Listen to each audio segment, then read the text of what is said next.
আসসালামু আলাইকুম। সবাইকে শুভেচ্ছা জানাচ্ছি মাসুম মাহবুব। ইরান একটা বড় ফরমেট এখন লড়াই শুরু করে দিয়েছে। সেটা কি?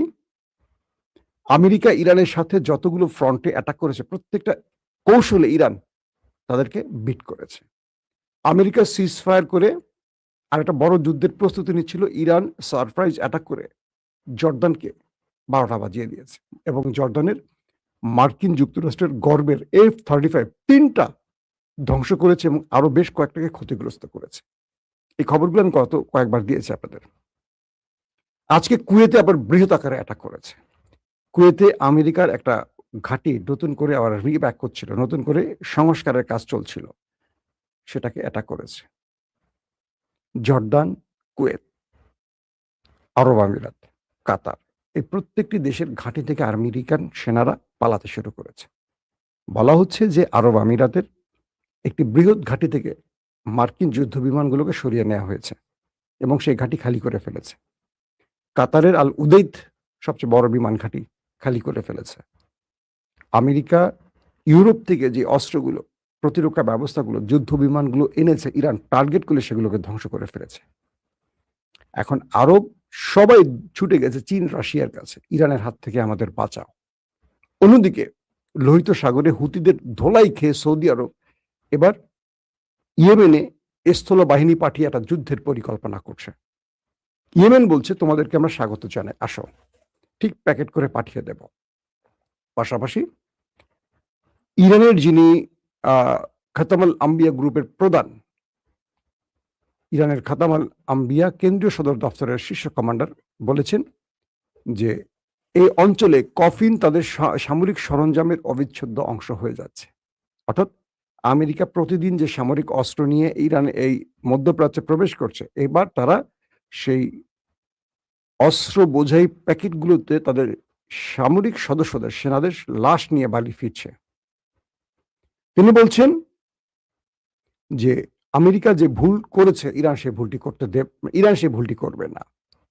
বলছেন যে আমেরিকানরা এবং তাদের ভাড়াটে সৈন্যরা আজ অভ্যন্তরে গভীরে উপলব্ধি করছে যে এই অঞ্চলে তাদের কফিনগুলো তাদের সরঞ্জামের অংশ হয়ে গেছে এবং তিনি বলছেন যে সেই বয়োজ্যেষ্ঠ পথ প্রদর্শক আয়াতুল্লাহ আলীর কথা, খমেনির কথা বলছেন, তিনি যেই সুযোগটুকু দিয়েছিলেন বা ইরান আমেরিকাকে যেই এক্সিট রুটটা দিয়েছিল সেটা তিনি বেছে নেননি, বরং তিনি হত্যাযজ্ঞে মেতে উঠেছিলেন।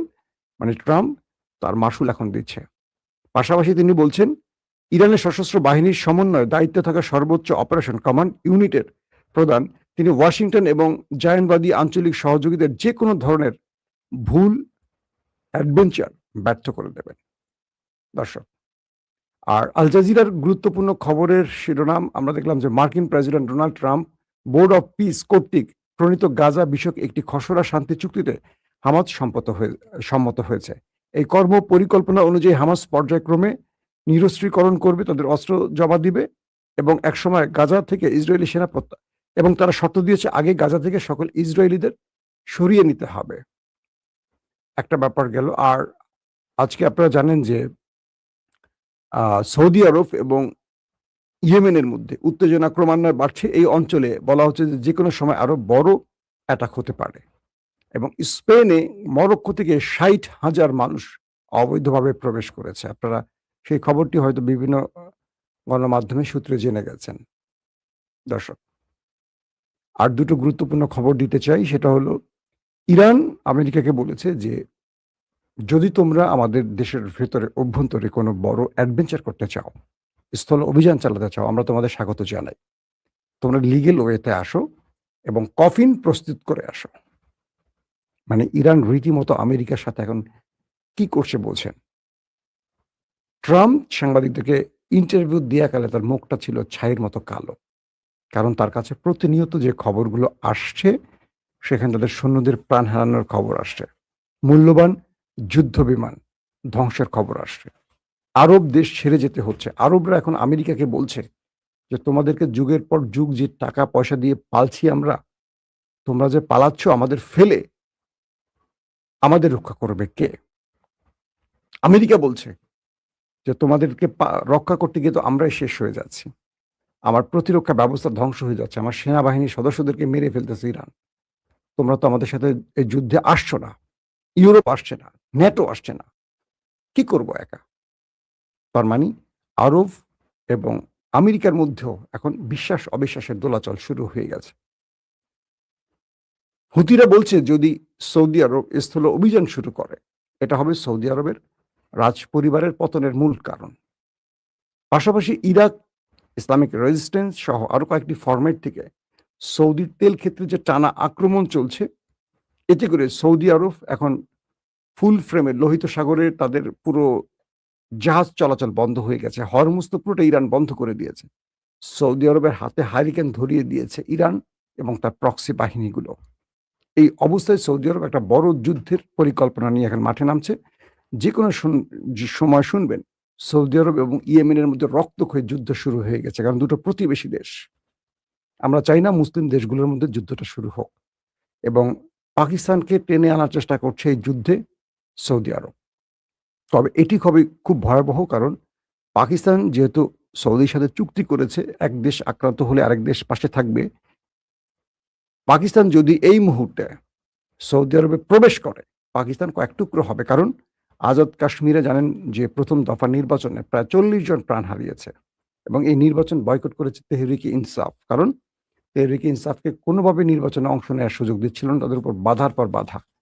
এবং মুসলিম লীগ, মানে আওয়ামী লীগ আর বিএনপি, মুসলিম লীগ এবং পিপলস পার্টির মধ্যে সংঘর্ষে 30 জনের উপর প্রায় 40 জন মারা গেছে। আরো দুটো ফেজে নির্বাচন হবে। আল্লাহ ভালো জানে সেই সময় আরো কত মানুষ প্রাণ হারাবে। এটা আজাদ কাশ্মীর, গিলগিট বালুচিস্তান, আজাদ কাশ্মীর এবং খৈবার পাখতুনখোয়া একটা আগ্নেয়গিরির মতো অবস্থায় আছে। পাকিস্তান যখনই সৌদি আরবের সাথে যুদ্ধে জড়াবে, তখন পুরো পাকিস্তানের মধ্যে বিচ্ছিন্নতাবাদী বা এই স্বাধীনতাকামী গ্রুপগুলো বড় অ্যাটাক চালাবে এবং পুরো পাকিস্তান কয়েকটা টুকরো হয়ে যাবে। কনফার্ম থাকেন। এখন শেষ পর্যন্ত পাকিস্তানের ক্ষমতার প্রধান যিনি ফিল্ড মার্শাল আসিম মনির, তিনি কি এই ভুলটা করবেন? এটা আমাদের দেখার জন্য অপেক্ষা করতে হবে।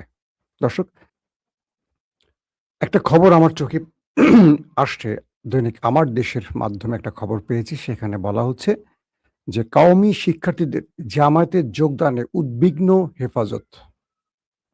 বলা হচ্ছে যে সাম্প্রতিক সময় কওমি মাদ্রাসার অনেক ছাত্র শিক্ষক তারা জামাতে যোগ দিচ্ছেন। এই বিষয়ে কওমির আলেমরা যথেষ্ট উদ্বিগ্ন আছেন এবং তারা বারবারই এই বিষয়ে জরুরি বৈঠক করছেন কিভাবে জামাতে যোগদান ঠেকানো যায়, এবং তারা অনেক আলেমদের নিয়ে এই ব্যাপারে বারবারই মিটিং করছেন। তো ওই বৈঠকে উপস্থিত একজন বলেন, কওমি ঘরানার আলেমরা জামাত জোটে থাকার কারণে কিছু শিক্ষার্থী দলটিতে যোগদান করেছে। এই বিষয়ে তারা অনেক বেশি পেরেশান আছেন। তবে একটি মজার বিষয় হলো, এই রিপোর্টে আরো বলা হয়েছে যে ভবিষ্যতে এই সংখ্যা আরো বাড়তে পারে, মানে জামাতে যোগদানের সংখ্যাটা বাড়তে পারে। তাই এখনো তারা যেকোনোভাবে সেসব আলিম এবং শিক্ষার্থীদের নিবৃত্ত করার চেষ্টা করে যাচ্ছেন। তবে বিএনপিতে অনেকে আবার যোগদান করছেন কওমির। সেই বিষয়ে হেফাজতে ইসলামের কোনো মাথা ব্যথা নেই। তারা জানাচ্ছেন যে বিএনপিতে যোগ দিতে পারে, কারণ তাদের এই বিষয়ে কোনো মাথা ব্যথা নেই। কেননা বিএনপি কোনো ধর্মীয় দল নয়। সেখানে কেউ যোগদান করলে সেখানে কেউ যোগদান করলে আকীদায় কোনো সমস্যা হবে না। কেউ যদি জামাতে ইসলামীতে যোগদান করে তাহলে তার আকীদা নষ্ট হয়ে যাবে। তাই জামাতে যোগদানের বিষয়টি অবশ্যই প্রতিহত করতে হবে। আজকে আমার দেশ পত্রিকায় এই সংবাদটি আসছে একদম বলা যায় যে লিড, আপনারা দেখবেন যে লিড শিরোনামের কাছাকাছি একটা শিরোনাম করা হয়েছে। Second lead. অর্থাৎ হেফাজতের আলেমরা বলছেন যে জামাতে যোগ দেয়া যাবে না। সেখানে গেলে আকীদা নষ্ট হয়ে যাবে। তো তাকে প্রশ্ন করা হলো, অনেকে তো বিএনপিতে যোগ দিচ্ছে। তখন বললেন, না, এটা সমস্যা নাই। বিএনপিতে যে চাক যোগ দিতে পারে, আওয়ামী লীগে চাইলেও যোগ দিতে পারে। আপনারা জানেন যে কওমির অনেক আলেমরা আওয়ামী লীগের সাথে জড়িত আছেন, রাজনীতির সাথে সুসম্পর্ক আছে, এবং আওয়ামী লীগকে ভোট দিয়ে থাকেন অনেক কওমির শিক্ষার্থী বা আলেম বা কওমি পন্থীরা। কারণ তারা ইসলামিক দল নয়, তাদের আকীদায় কোনো সমস্যা হয় না। সবাই বলবেন সুবহানাল্লাহ। আপনারা অনেকে আমাকে প্রশ্ন করেন, আমার সাথে কিন্তু সব শ্রেণীর আলেমদের সম্পর্ক ভালো। সব শ্রেণীর। আমি সব পক্ষেরই আলেমদেরকে সম্মান করি। বাট তাদের অনেক কাজের সমালোচনা করতে হয় মাঝে, মাঝে। আমার বিবেক বুদ্ধি যতটুকু আছে সেই আলোকে, আমি এত বড় স্কলার নয়, তাই বড় আলেমদের সমালোচনা করি না। এখন আপনারাই কমেন্ট করবেন যে কওমির আলেমদের আসলে ভয়টা কোথায়? দুজন মানুষকে নিয়ে কথাটা বলেছেন আওয়ামী লীগের এই নেত্রী, সবাই তাকে চেনেন। এমপি ছিলেন। একজন জিয়াউর রহমান আর বেগম খালেদা জিয়া। এবং জাঞ্জুয়ার মতো নাকি আমাদের প্রিয় মরহুম কোকো ভাইয়ের চেহারা হয়েছে। এই কথাগুলো গত ১৫ বছরে ক্ষমতায় বসে আওয়ামী লীগ প্রতিদিনই চর্চা করেছে বেগম জিয়া, জিয়া পরিবার, তারেক রহমান, জিয়াউর রহমানকে নিয়ে। ইন্টারেস্টিং ব্যাপার।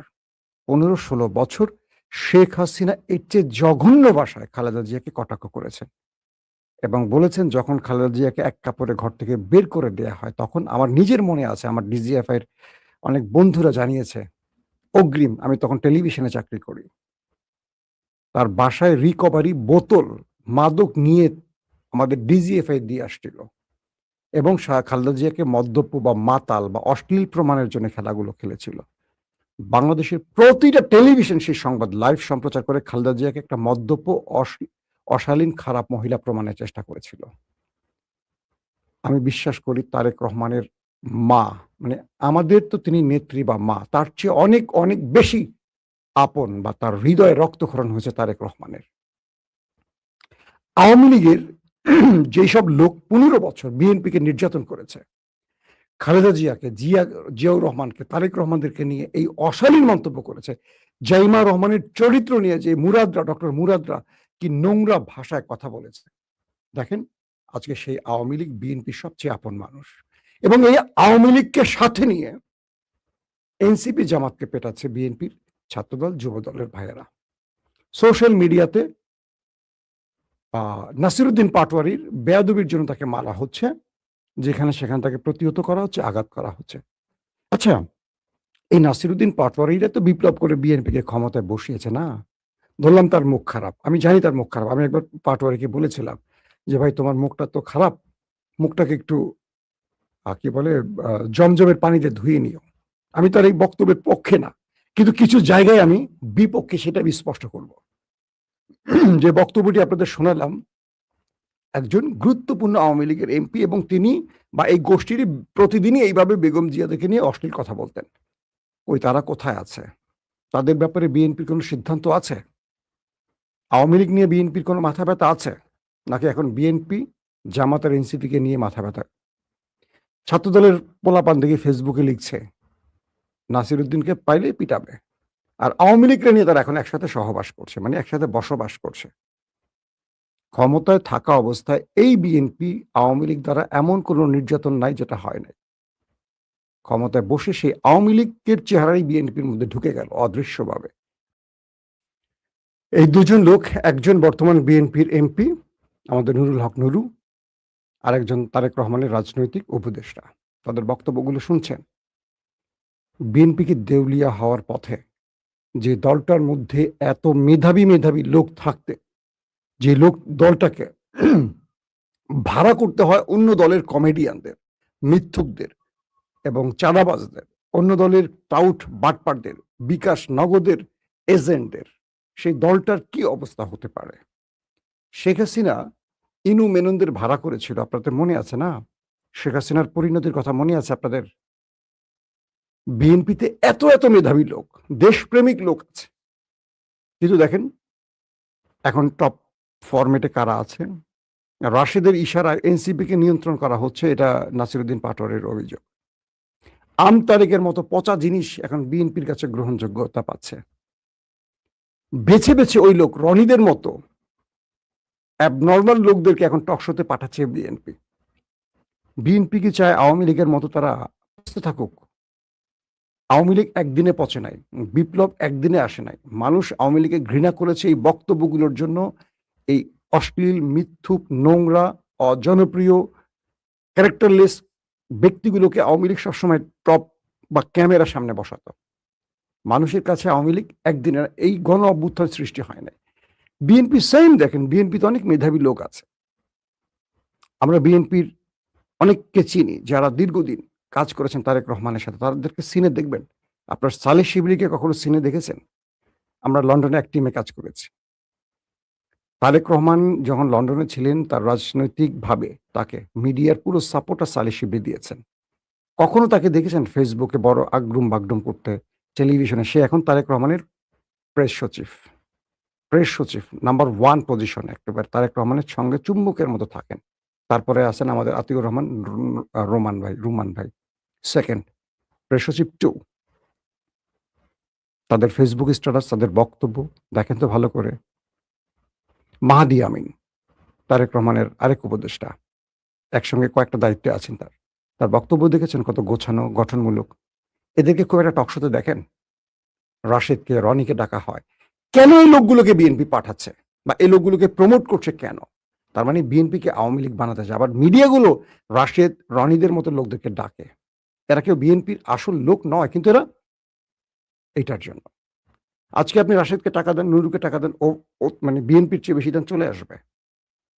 এরা রাজনীতি করতে আসে টাকার জন্য, পকেটের জন্য। গরিবের সন্তান টাকা মালিক হতে হবে। অল্প সময় ফ্ল্যাট, গাড়ি বাড়ি হয়ে গেছে। তাকে তার স্বপ্ন, ড্রিম প্রজেক্ট বাস্তবায়ন করতে দিচ্ছে না কে বা কারা। এটা আমার বিশ্বাস। আজকে এনসিপির নাসিরউদ্দিন পাটোয়ারি যদি বেয়াদব হয়, তাহলে আওয়ামী লীগের লোকগুলো 16 বছর যা করেছে, 16 বছরে তাদেরকে কি বলবে?